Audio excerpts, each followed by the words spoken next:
तो अभिषेक, नौकरी की मार है, नीतीश सरकार है।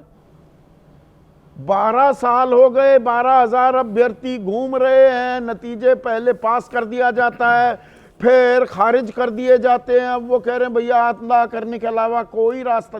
12 साल लग जाते हैं नौकरी लगने में।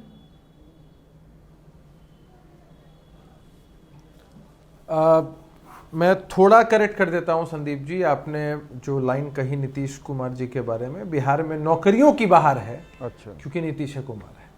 आपने कहा कि 50 लाख नौकरियां या रोजगार देने की बात कही जा रही। नहीं नहीं नहीं संदीप, ये जो 2020 से लेकर 25 तक का कार्यकाल रहा है, इसमें 10 लाख से अधिक सरकारी नौकरियां और लगभग 39 लाख रोजगार के अवसर दिए जा चुके हैं। और आप सबको याद होगा, आप सबने कवर किया है इसको, किस तरह लाखों की तादाद में सरकारी नौकरियों के नियुक्ति पत्र, शिक्षकों के नियुक्ति पत्र बांटे गए हैं पटना के गांधी मैदान में, और विभिन्न जिलों में मंत्रियों ने जाकर गांधी मैदानों में बांटे हैं। तो हम पर सवाल उठाने के लिए लोग सवाल उठा सकते हैं। नवंबर 2023, 13 जनवरी 2024 को 1,10,000 ये आंकड़ा मैंने बताया। मेरा सवाल सीधा था, 12,000 लोग इंतजार कर रहे हैं 12 साल से एक अदद नौकरी के लिए। गलत जानकारी दे रहा हूं क्या मैं?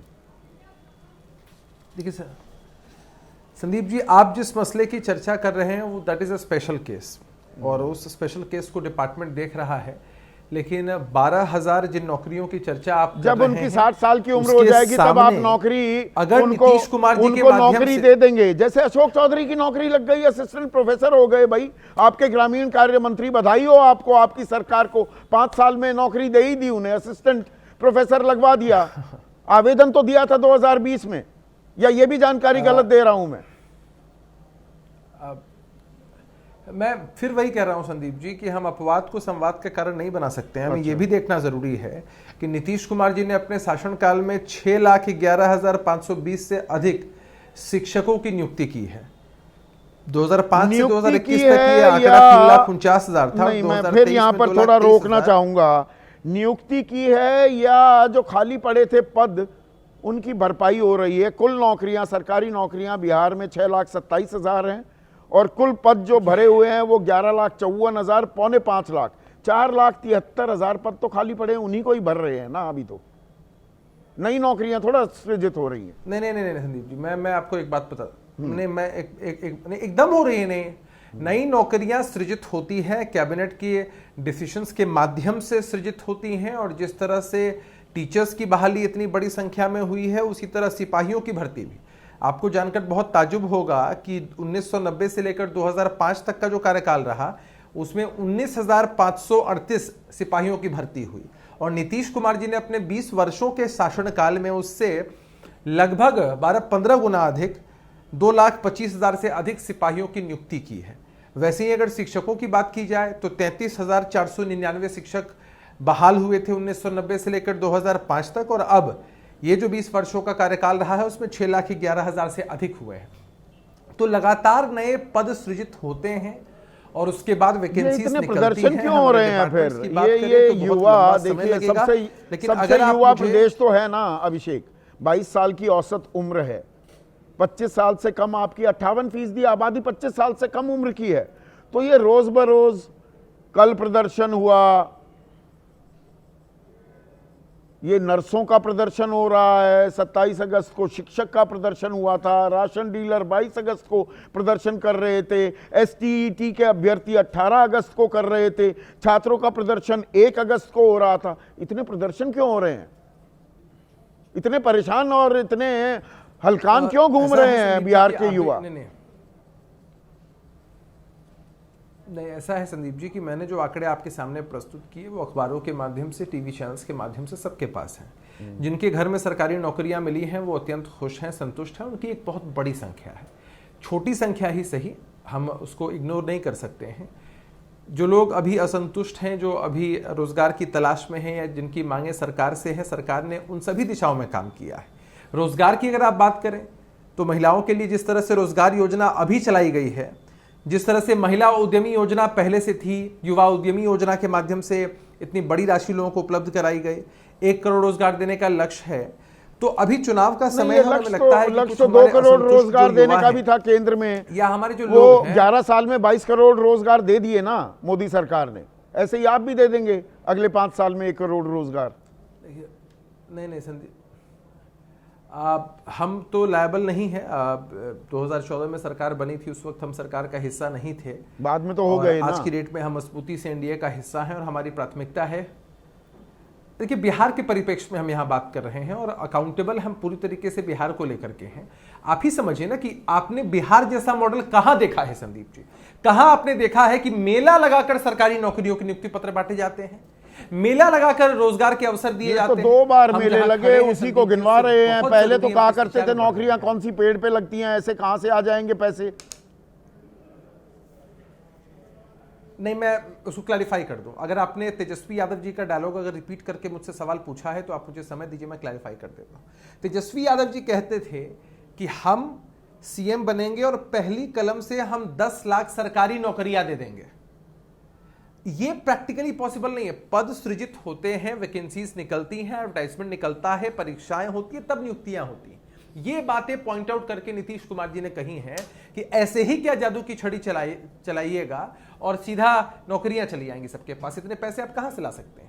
नहीं, फंसे तो है ना, समझने की चीज है। गिरते हुए दिखाई दिए तो अब डोमिसाइल नीति भी लागू कर रहे हैं, 85%, 35% महिलाओं के लिए भी।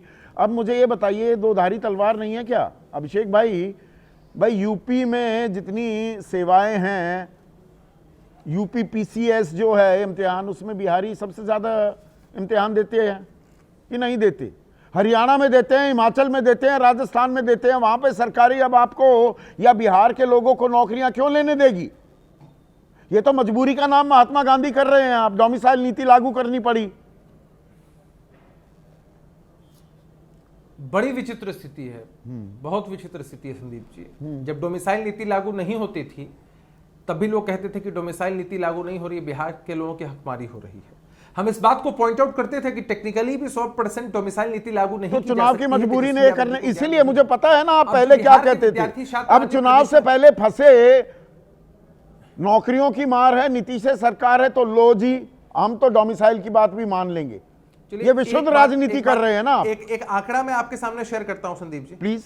नहीं, सुन लीजिए ना, एक आंकड़ा मैं आपके सामने शेयर करता हूं। कोई विशुद्ध राजनीति नहीं है, आज भी बात जहां थी वहीं है। मैं बताता हूं कैसे। हमने जो स्टडी किया, एनालिसिस किया, मैंने जो व्यक्तिगत रूप से स्टडी किया वो ये था कि जहां तक बीपीएससी के माध्यम से शिक्षकों की बहाली की बात हो रही थी, जब डोमिसाइल नीति लागू नहीं थी तब भी 100 में से 84.16%, 84.16% बिहार के लोगों की ही संख्या थी। तो क्यों और आज की तारीख में अगर डोमिसाइल नीति लागू हो गई है तो ये बढ़कर हो चुका है कि 85%। मतलब वही तो विशुद्ध राजनीति, इसलिए तो कह रहा हूं, पहले ही बिहार वाले ही ज्यादा आ रहे थे, तो ये क्यों करना पड़ा? वो ठीक है। प्रोफेसर नवल किशोर, पर जो यहां पर अभिषेक झा कह रहे हैं, मैं अपवाद को सामान्य परिस्थिति के तौर पर पेश कर रहा हूं कि इक्का दुक्का वाकया हो गए, कोई 12,000 लोग 12 साल से इंतजार कर रहे हैं, या भर्तियों में अशोक चौधरी को ही 5 साल बाद नौकरी लगी, ये अपवाद है, वरना नौकरियों की बहार है बिहार में। नहीं, बिहार में बहार को रोकने का तो 17 साल उन्होंने प्रयास किया। 17 साल के बाद ही तो बहार आया। जब वो महागठबंधन के साथ आए तभी तो नौकरियों की बहार लगी, तभी तो देश में नियुक्ति पत्र का वितरण, गांधी मैदान से खबर कब बनी देश में, जिसका अनुकरण माननीय प्रधानमंत्री ने भी किया देश स्तर पे।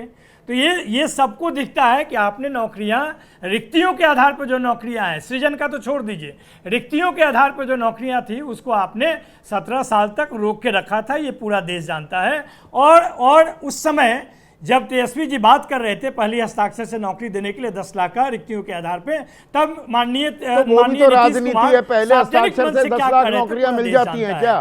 पहले देखेंगे किस विभाग में होगा, उसका आवेदन निकलेगा, अभ्यर्थी आएंगे, इम्तिहान होगा कि अजी मैं, ये तो फिल्मी स्टाइल हो गया ना। ये युवाओं को आप मुंगेरी लाल के हसीन सपने बेच रहे हैं। बिल्कुल नहीं। देखिए, नहीं, अगर वो मुंगेरी लाल के हसीन सपने थे तो वो पूरे हुए। वो ऐसे सपने नहीं थे जो पूरे नहीं हुए। और एक सप्ताह के अंदर उन्हीं नीतीश कुमार को तेजस्वी जी समझाने में सफल हुए। तब बोले कि गांधी मैदान से वह अपना वचन बदलते हैं कि 10 लाख नौकरी ही नहीं 10 लाख रोजगार भी देंगे। लेकिन भाजपा के साथ जब 19 महीना नौकरी सरकार में थे तो जो वित्त मंत्री पटना में जाकर 19 लाख रोजगार का योजना बताने का काम किया था उसको पूरा नहीं कर पाए। भारतीय जनता पार्टी भी नहीं कर पाई। यहीं तक नहीं, आप देखिए कि बिहार में उन्होंने कई सारे चीज़ों को रोक कर सालों से रखा था। जो पेंशन थी वो 400 पे रोक के रखा था। हमने जब घोषणा करना शुरू किया, हमारे नेता ने जब घोषणा करना शुरू किया तब जाकर उनको ध्यान आया तो 400 से 1100 किया। उसी प्रकार से युवा आयोग की बात हमने पहले शुरू की, डोमिसाइल की बात हमने पहले शुरू की, उसको उन्होंने चुनाव नजदीक है। नहीं, आज भी देखें आप भी तो राजनीति कर रहे हैं ना ये डोमिसाइल को लेकर। प्रोफेसर नवल, एक मिनट एक चीज बताइए, आप दिल्ली में यहाँ पे पढ़ा रहे हैं ना राजधानी कॉलेज में छात्रों को, यहाँ दिल्ली सरकार भी डोमिसाइल लगाने लगे कि नहीं जी प्रोफेसर बनना है, दिल्ली के ही लोग यहाँ पे प्रोफेसर ही करेंगे दिल्ली यूनिवर्सिटी में, फिर क्या होगा? ये दोधारी तलवार आप लटका रहे हैं।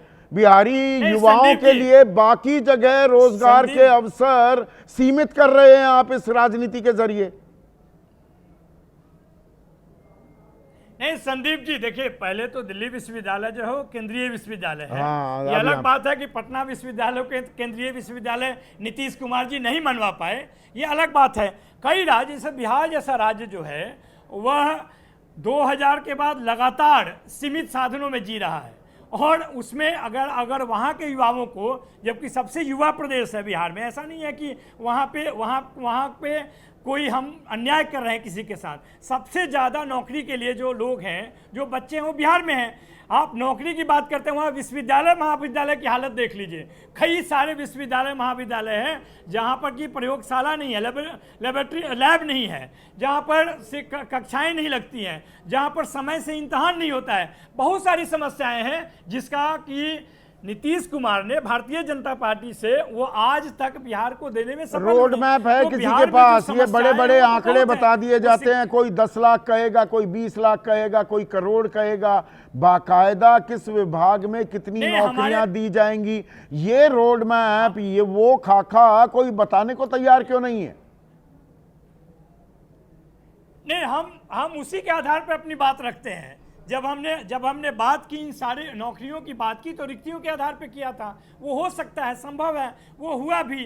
अब जब बिहार के मुख्यमंत्री कहते हैं कि लैंडलॉक्ड स्टेट है, यहाँ उद्योग लग ही नहीं सकता है, तो आप बताइए कि जिसकी दृष्टि ही ऐसी है उससे आप विकास का उम्मीद कैसे कर सकते हैं? विकास पुरुष कैसे कह सकते हैं? जहाँ पर कि तमाम तरह की संभावनाएं हैं, कुटीर उद्योग की संभावनाएं, वो चाहे केला हो, चाहे लीची हो, चाहे मखाना हो, चाहे आम हो, चाहे अमरूद हो, चाहे सब्जियां हो, तमाम तरह की संभावनाएं हैं। आपने विगत 20 वर्षों में कोई कोशिश ही नहीं किया। आप तो पाला बदलते रहे, पलटते रहे और कुर्सी से चिपके रहे।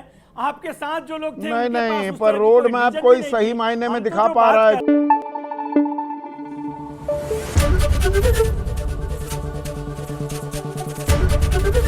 एबीपी न्यूज आपको रखे आगे।